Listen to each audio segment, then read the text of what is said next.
In this video, we'll go over how to implement Vlookup to save yourself some time.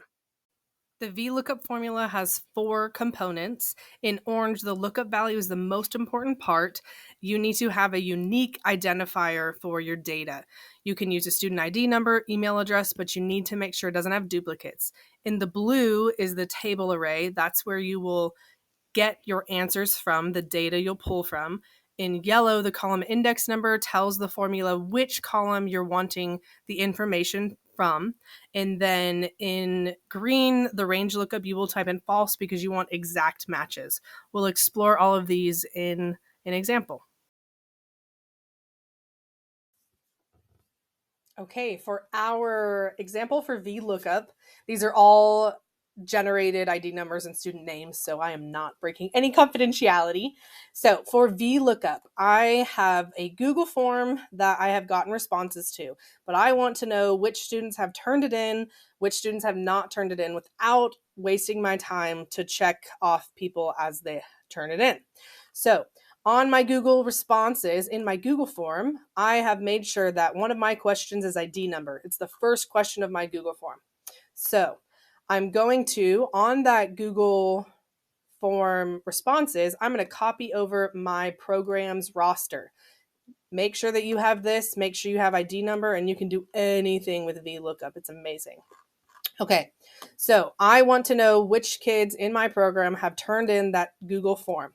I'm going to, in the tab with my roster, I'm going to make a new column. I'm going to title it Turned In. And then I'm going to start my Vlookup formula in the roster spreadsheet tab. So you're going to do equals Vlookup. You're going to click it. The parenthesis is open, meaning the formula is starting. So that first part of the formula is the lookup value. We're going to use ID number as lookup value. So I'm going to click it in the tab that has my roster. I'm going to do a comma, so it goes to the next part. The next part is that table array. So I'm going to go back to all those responses, and I'm going to start my table array with that ID number right over here on that left column. I'm going to highlight all of my cells, and I'm going to even go farther so that it catches when more students turn it in. Part of the table array we must do is anchoring the cell. So because I'm in Google Sheets, I'm going to anchor it right after that letter A. So it's going to be A and then $sign. And then I'm going to go after that F and do $sign. So now it's going to be looking through those cells for my answers. I'm going to do a comma.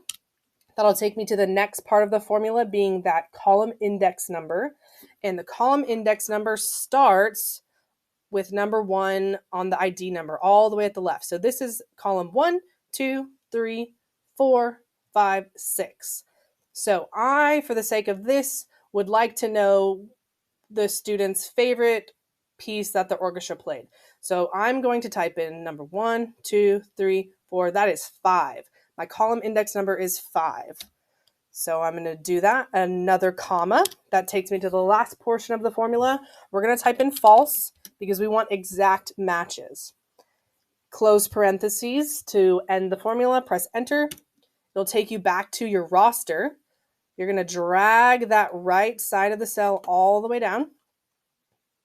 And if the student turned it in, you'll see right here there's responses. There are answers. If a student has not yet turned it in, it's going to have this NA. So if you're during class, you can do that formula. You can filter, sort it A to Z, and then you will see how many students do not have it in each class.